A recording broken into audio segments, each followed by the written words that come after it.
Street fight is an ambiguous term. It's become an umbrella term for any type of physical confrontation that is not within a sporting aspect. So this could be anything from someone sucker punching you while you wait at the bar or the bus stop. It could be two guys getting into a scrap in a pub car park because of a football result. It could be two people going at it in the middle of the street because someone looked at somebody else's girlfriend. It could be anything. Considering the wide range of things that the term street fight covers, it's kind of impossible to really give a one set answer for what will work.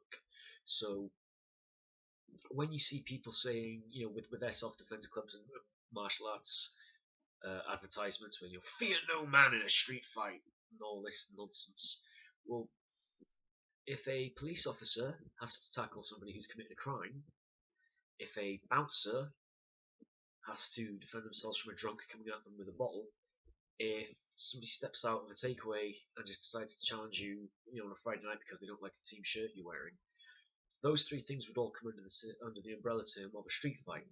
But all three things would require a completely different response. Police, the reason why police tend not to tackle people one-on-one is because, as I've covered in another video, restraints don't really work if that other person is really looking for a fight. So it's better if they can tackle a person with two or three of them, get their story straight on what happened, and then do stuff. As a bouncer, if you've got someone coming at you with a bottle, spark the bastard. It's as simple as that. Police officers don't really have the wiggle room of the guy came at me so I sparked him. They've got to go through a whole different set of circumstances.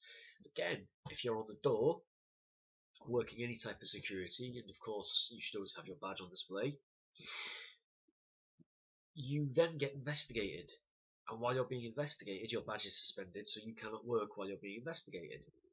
So again, it's the hands are tied to a certain extent. As a civilian, if somebody is coming at you aggressively, you don't really have your hands tied. As I covered in the video Self-Defense in the Law, there's no rule on the books of British law that says you have to be touched before you can defend yourself. So again, three things that could come under the term street fight, three completely different situations that would require three completely different responses. The best thing to do is to get rid of the term street fight. Stop having that in your brain. Stop doing, well, if it happened as a street fight, I would do this. Obviously, when people say, if it happened in the street, they mean if it was a non-sport context. So if you were just attacked willy-nilly, or if there was a fight that just broke out randomly. What I would do is, when you see advertisements like this, look at who they are, look at who they got qualified through, look at what they do away from teaching, ask how much real life experience they have. If somebody tells me that they're a martial artist and that they've got black belts in 3, 4, 7 different martial arts, but they've never worked security, they've never worked the doors, they've never worked any type of enforcement, they've never done anything where they're put in front of people where there are no rules, I don't know how willing to believe I am that that person knows how to work for self-defense. You see a lot of these, self-defense for the street videos, and it's basically just, taekwondo guys or karate guys, or whatever, kung fu guys, wearing jeans and a polo shirt, and they're doing the exact same technique they usually do. They're just now wearing jeans and a polo shirt. They think that then translates to the street, and they do things where you think, yeah, but if that was a legitimate no rules situation, you've just left yourself wide open. I remember there was a TV channel years ago on Sky called, I think it was called Live TV, or it may have been Action TV. And anyway, there was a guy on it who was a British mixed martial artist that I'd never heard of, who did a self-defense series. And in this self-defense series, the idea was he would show his MMA skills and show how that was applicable to a street fight. And one of the things he did was he showed that if you get knocked down and you're on your back, to throw kicks out at the guy's legs so that he can't rush at you. Makes sense.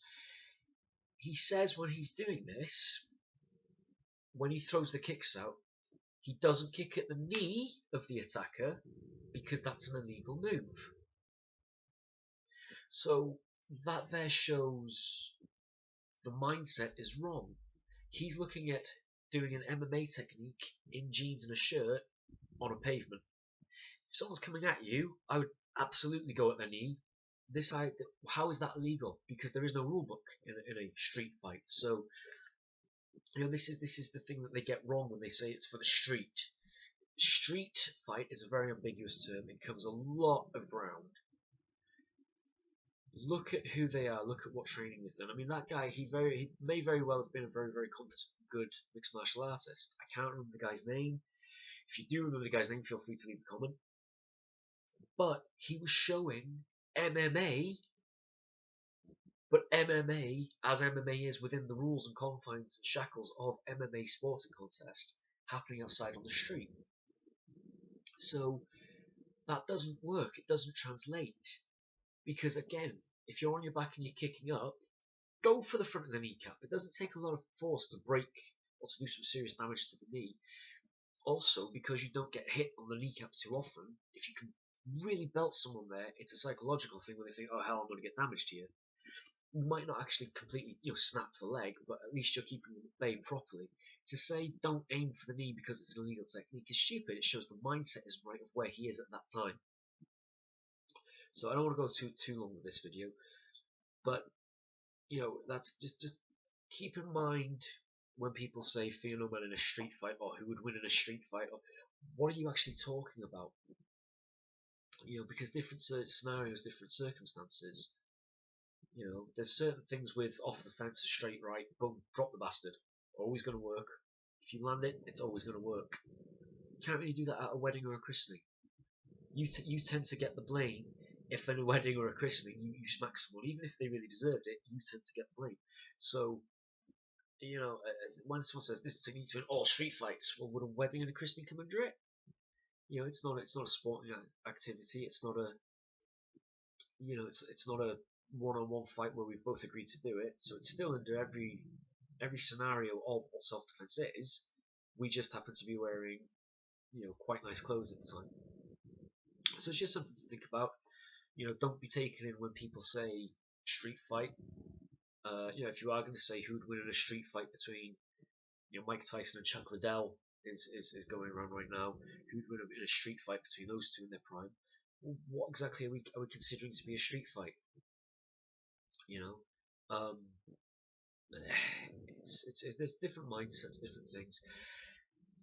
As always, any comments, suggestions, or questions, please do let me know in the comment box. Thumbs up or thumbs down the video as you see fit. I really don't mind, even if the comments and questions are negative. Send them. Please do like, share, and subscribe to the video. And I will hopefully be with you again shortly with some more book reviews. Till then, train hard and stay vigilant.